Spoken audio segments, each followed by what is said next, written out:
Okay, nibahin na mga kaiglan ata sa City Health Office dinhi sa siyudad sa Ozamis kabahin no sa pag-update sa dengue dinhi sa tong siyudad. Atong kwaon ang latest sa update dinhi sa CHO Ozamis sa Sir Briggs mayong adlaw unay mo pagpanimbaya sa itong mga suking at tig-tanaw sa itong mga social media pages. May ato. Maayong buntag usab sir, maayong buntag usab sa atong mga tig tan-aw no, tig paminawan sa social media. Ang City Health Office nagapaabot sa greetings nga maayong panglawas sa matag usa.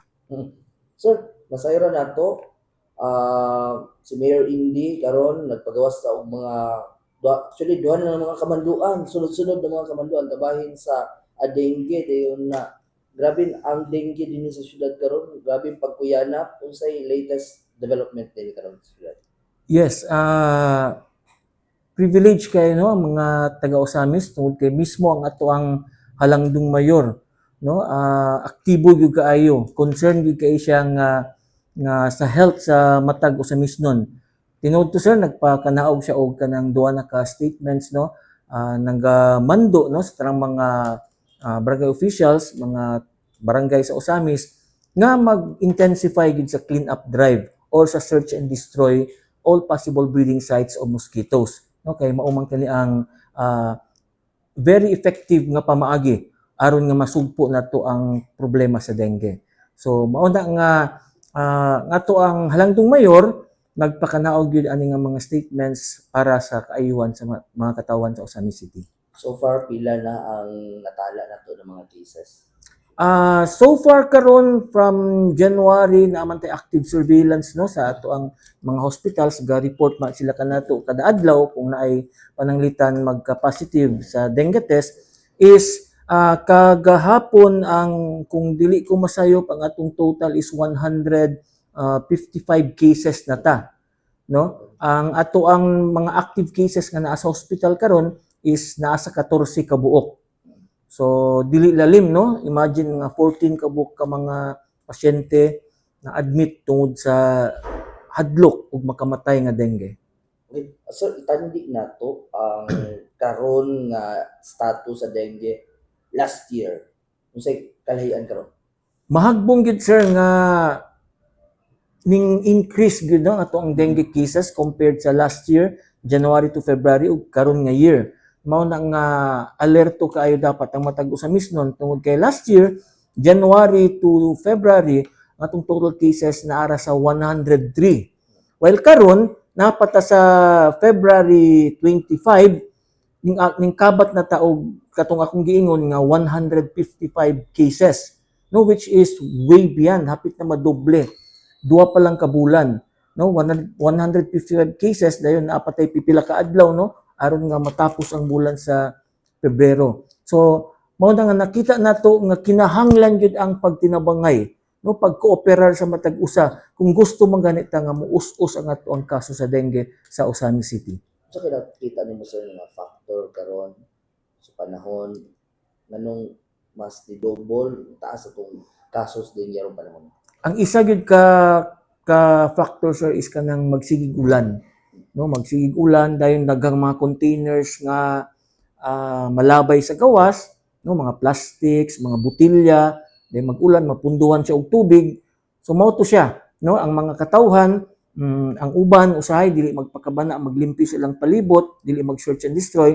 So katong mga plastics nga gipanglabay is mao to siya ang mapunduhan og tubig nga posible nga maitlugan sa lamok. So another factor would be nganong nagkataas ang dengue nga kaso sa Osamis City is attitude sa mga katawhan no, sa pag-counter sa kaning problema nato sa dengue. So dapat ang mga katawhan mo pakita no or magkugi og samot sa paglimpyo sa palibot, especially sa pagbuhat nga kaning gitawag natong search and destroy measures.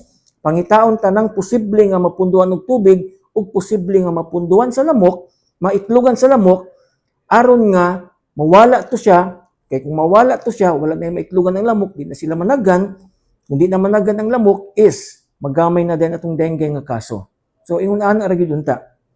Sa inyong pag-search and destroy sa mga kabarangayan din sa siyudad sa Osamis sir, kumusta ang kooperasyon sab sa ang mga barangay captains o sa katawhan mismo sa barangay? mauna sa atong nakita halos kada adlaw man tunog natay ginabuhat na kanang larval identification. Ang atong mga barangay health workers moadto sa mga kabalayan sa ilang barangay dahil magkuha sila og kanang mga waya-waya, mag search and destroy. Kanang naay makuha nga waya-waya ilang dadon diri sa City Health is so far siguro kung atong ibutang sa percentage na agid siguro ta sa mga 85 to 90% ang mga waya-waya nga nangakuha sa mga kabarangayan is katong Aedes aegypti or Aedes albopictus nga mosquito which is the carrier for dengue nga virus.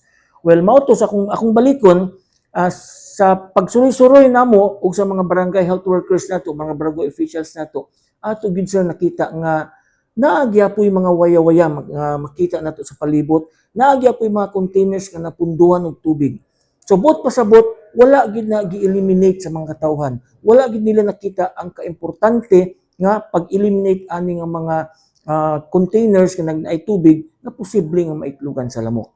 Dako bang factor ang kaning pagpahina sa atong mga kabarangayan sa atong pagsugpo sa dengue? Yes sir, dako kay sir kaysa kung sa ato ang madumduman last year is naay gipakanaog nga executive order ang atong halangdong mayor Attorney Indy Waminal Jr. sa tanang mga barangays nga mag-conduct og weekly nga pahina, intensifying or focusing on search and destroy. Adto nga mga panahona, yes, ningnaog gid ang ato ang kaso sa dengue. Apan subo nga pamalandungon nga pag-abot sa bulan sa December which is nga gasigi na gig-ulan pod atong mga panahona kay ting bagyo man and then ang mga katawhan somehow ang uban murag ning laylo sa paglimpyo kay what is Christmas season na busy pagpamalit og gift, busy pag-andam sa party, nagparty ana. So somehow ang uban nga mga kabarangayan wala nakakondak og katong gimando nga weekly search and destroy or nabuhat man gani pero wala na napirmi kaayo, wala na intensify. So adtong mga panahon na December, January karon mao na epekto sa katong mga murag ning laylo ta sa ato ang pag-search and destroy. Mao nang makita nato karong mga bulan na January, February ning saka gid atong mga kaso. Dili lamang pud kana dinhi sa Uzamis nga insidente. Yes, actually ang ato ang rising case incidence of dengue is nationwide gid siya. Halos tanang yung mga syudad, mga lugar sa tibok Pilipinas nang gisaka gid ilang mga kaso. Ang uban man gani nag-declare ni sila dengue outbreak. Although sa ato ang syudad sa Osamis City is manageable pa man ta, wala pa man nato na exert ang ato ang full effort, wala pa nato na exhaust ang tanan gyud. So sa pagkakaron maunay atong likayan nga magka-dengue outbreak ta. So akong gihangyo ang mga taga Osamis mag-amping gyud ta. Makiglambigit gyud ta sa mga anti-dengue activities sa ato ang syudad. Maminaw ta unsay mando sa atong halangdong mayor, atong sundon ang mga mando, ang mga instructions sa atong barangay officials, sa ato ang health authorities aron sa ingon dili musaka og padayon ang ato ang dengue mga kaso ug maubos na kini. Kagahapon lawas sir, February 24, isugdan na ang alas 4 kontra dengue. Mosquito. Oo. Dinhi sa ato ang nationwide Yes, ang nationwide. activity. Yeah. Kumusta ang participation sa siyudad sa Osamis din? Yes sir, sa Osamis City nag-launch po ta sa ato ang alas 4 kontra mosquito. Naatay mga series of activities nga gihimo. Tanang mga barangays nag-conduct og kanang gitawag natong search and destroy. Ang limpyo sa ilang mga palibot. Gahapon nag-concentrate po ta sa Barangay Katadman, usa ka barangay sa atong syudad nga medyo ning taas bit ang kaso ug naatay recent nga death nga lumulupyo sa Barangay Katadman. Mao to nga ang team sa City Health Office kauban ng atong mga atong midwives, atong mga barangay health workers ug mga barangay officials sa Barangay Katadman dito mi nag-concentrate, nag-conduct ka ng gitawag nitong larval survey. Ning sa kami 100 ka mga kabalayan among gipangita ang unsay mga containers nga naay tubig, unsang mga containers nga naay waya-waya kay amo tong i-analyze niana nga pamaagi mahibaw-an nato kung ang isa ka barangay is dengue sensitive ba siya or high risk for dengue ba siya. So dito among gibuhat sa Barangay Katadman kahapon is nang limpyo among gi-encourage ang mga katawhan nga manglimpyo sa ilang kagurong tugkaran Kay kani man gud nga launching nato sa alas 4 kontra mosquito is dili lang ni gahapon, no? Dapat ni siya is everyday activity ni siya. Kada alas 4 sa hapon, dapat ang mga katawhan is manglimpyo sila sa ilang palibot, mag-search and destroy sila sa ilang palibot. Sa mo to gahapon among gibuhat, nagbalay-balay mi, nag-larval survey, nangita sa mga posibleng mapunduan sa tubig nga maitlugan sa lamok, and then nag-encourage siya, nagdalatag megaphone, nag-encourage siya sa mga katawhan nga manglimpyo, and then nagrekorida pud ta, no, sa barangay, nagtuyok-tuyok ato ang ambulance nga naay dalang nga megaphone ug naa pud tay gisabit nga kanang tarpaulin, no, aron sa information and education campaign aron sa pagpahibalo sa mga katawhan sa kaimportante sa alas 4 kontra mosquito nga mao ang panglimpyo or pag-search and destroy. Na-identify ba nato sir ang mga barangay din sa syudad nga pinay medyo pagtaas gud sa kaso sa dengue? Yes, pipila ka mga barangay sa Osami City medyo daghan-daghan gid og kaso, no. To name a few, diri sa atong syudad, na ang barangay Tinago, no, na ang barangay Karangan, Katagman, Banyadero, Mulikay, no. Even gani ang ato ang 50th barangay, no, naapil siya sa mga barangays nga naay clustering of cases. So dili na matag-an, no, widespread na ang coverage sa dengue, meaning halos tanang barangays gyud naa nay mga lamok nagalupad-lupad nga posible nga gadala og dengue virus. O nang importante gyud kaayo nga bisag asa ka nga barangay gapuyo dili nakakasalig nga pero na ay bukid man nga gapuyo wala may dengue sa bukid karon naa na ningabot na ang dengue nga kaso nato in as far as Gala and Stinson Abordo. So importante gyud kaayo nga bisag asa ta mag-amping gyud ta manglimpyo gyud ta aron makalikay sa dengue. Unsay angayam buhaton sa mga katawan sir aron nga maproteksyonan sila batok sa lamok nga nagdala. Ang the best nga pamaagi aron nga masugpo nato ang dengue, no? Aron nga dili ta magka-dengue is ato gyud buhaton ang kaning gitawag nato og 5S sa Department of Health.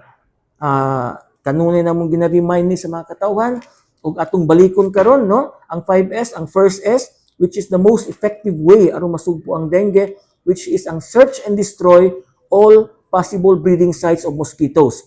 Pangitaon tanang mga containers, no, sama sa ligid, mga plastic na ipanglabay, mga baso, mga bukong, no, outdoor, kung indoor naa sa mga patunganan sa plato, sa water dispenser, sa mga balde, mga tubs, no, naa pa man gani usahay sa kanang sa sandayong, no.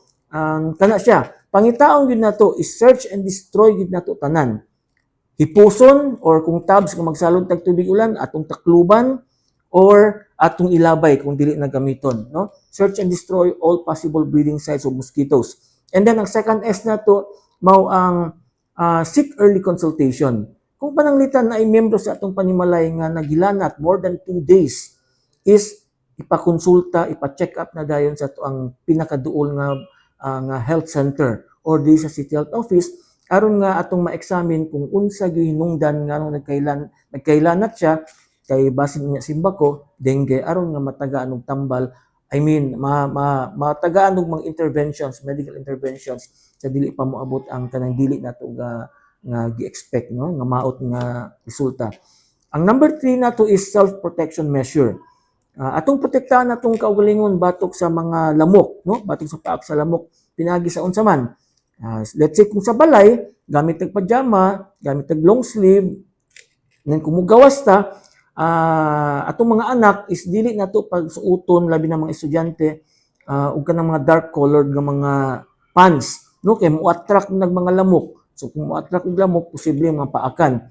So mas maayo katong mga light colored nga mga garments, no, mga panapton.